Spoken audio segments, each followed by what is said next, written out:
I was someone who always was in the search of soulmate since childhood. Means I was never fond of anything but of soulmate. Okay, so it was a big thing for me to find and to search a partner. Actually,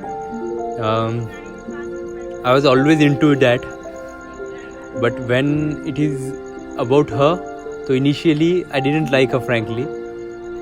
But when we started talking, then slowly I realized that somewhere every single thing which she is having,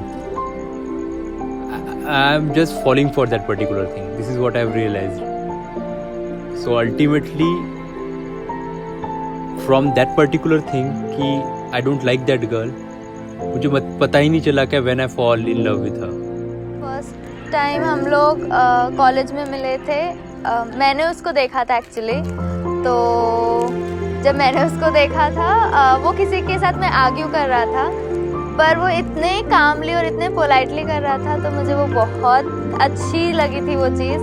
तो इसलिए फिर और उसमें interest बढ़ा मेरा. फिर बाद में हम लोग ऐसे धीरे धीरे मिलने लगे, चैट्स करने लगे. तो तब रियलाइज़ हुआ कि I have already fallen for him, but accept नहीं करना था. फैमिली की तरफ से थोड़ा सा प्रॉब्लम ऐसे लग रहा था, तो इसलिए सोचा कि लेट्स नॉट मूव अहेड. मैंने सोचा था सिर्फ फ्रेंड्स बन के रहेंगे, बट फिर I saw same thing from Charu, तो बातें आगे बढ़ गई. So this is something how we started, and since then it has been an amazing journey. Maybe because of the person she is, the kind of partner she is. I'm very happy with the way things have worked out right now, and I'm 100% sure it is going to be same.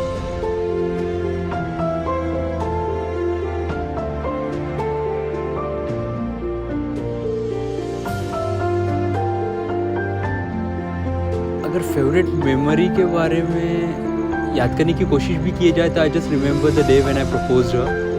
I literally worked hard from 7 a.m. till 7 p.m. in that particular thing. I was not expecting any type of answer from her, but it was always a dream of mine कि whenever I will fall in love with someone, I will just propose her. It doesn't matter whether she will say yes or no. In fact, I don't want any answer for that particular proposal. It was just like कि after that particular thing, I will be so proud of this particular fact कि जिससे मैंने प्यार किया, I proposed her the way I wanted to do it. This is all it was like. So that is something which I can call as a favorite memory of mine. Charu माझा असा मुलगा आहे की आम्ही फ्रेंडली राहत होतो, तर त्याच्यामुळं कुठलीच गोष्ट त्यानं लपून ठेवली नाही आणि जे काही बोलला तो क्लिअर. त्यांना एकदा म्हटलं होतं की ही माझी मैत्रीण आहे, बाबा इकडे तिकडे बसल्यापेक्षा घरी आणलं तर मग नो प्रॉब्लेम, जर तुम्हाला हे असं वाटते सेफ्टी तर ठीक आहे. आणि त्याच्यानंतर त्यांचं ते झाल्यानंतर त्यांना अकस्मात असं सांगितलं. म्हटलं मला तर काही त्याच्यात हे नाही वाटत, म्हटलं फक्त एक अलग वाटते त्यांना वाटण, मला काही प्रॉब्लेम नाही.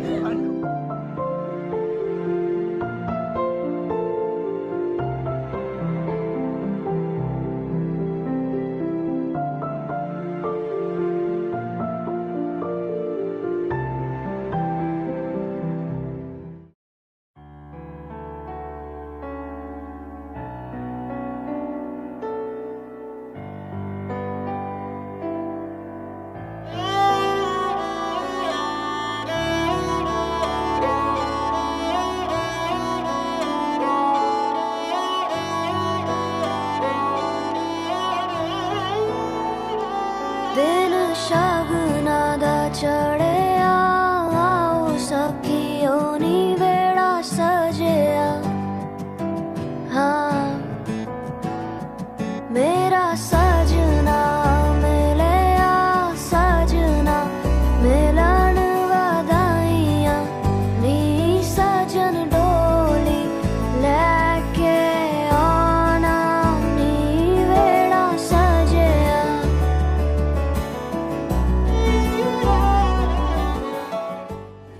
सगळ्यात आधी चारू आणि भाग्यश्रीबद्दल कुणाला माहिती होतं ते मलाच होतं, कारण की चारू आणि आम्ही सेम एजचे आहोत. सो त्याने सगळ्यात पहिल्यांदा मला सांगितलं होतं.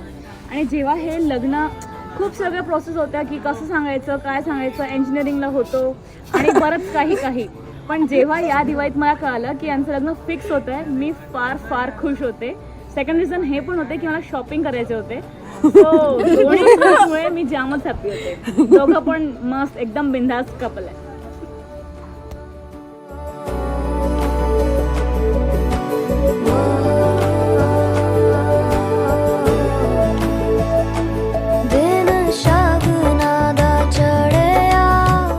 ॲक्च्युली फर्स्ट टाईम मला 3 ते 4 वर्ष आधी कळालं. फॅमिलीकडून कोणालाच नाही. माझा जो एक मित्र होता आदित्य नावाचा, तो त्याचा एक ज्युनियर होता. त्याने मला कळवलं की त्याची एक अशी मैत्रीण आहे. त्यानंतर मी याला विचारले, त्याने पण कन्फर्म केलं. आणि मी ज्यावेळेस त्यांचे फोटोज बघितले त्यात खरंच ऑसम कपल वाटले. आणि त्यांनी कॉलेजमध्ये आय थिंक बेस्ट कपलचा पण अवॉर्ड जिंकला होता. त्यावरून ते म्हणजे ऑसमच दिसत.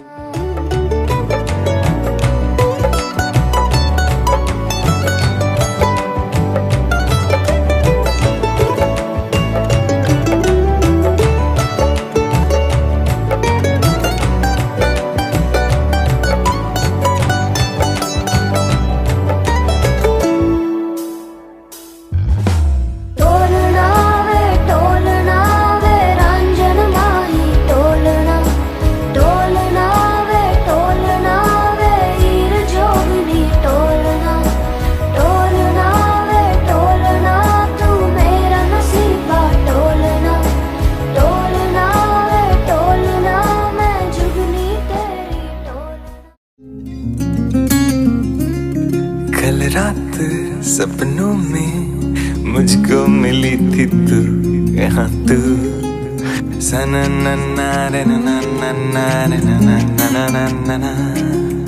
कहती थी मुझे जाना नहीं तू,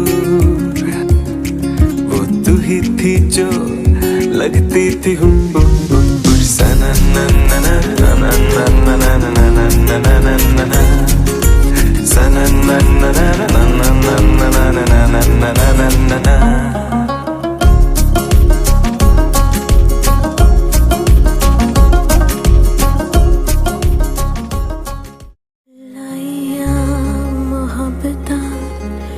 दूर दराजे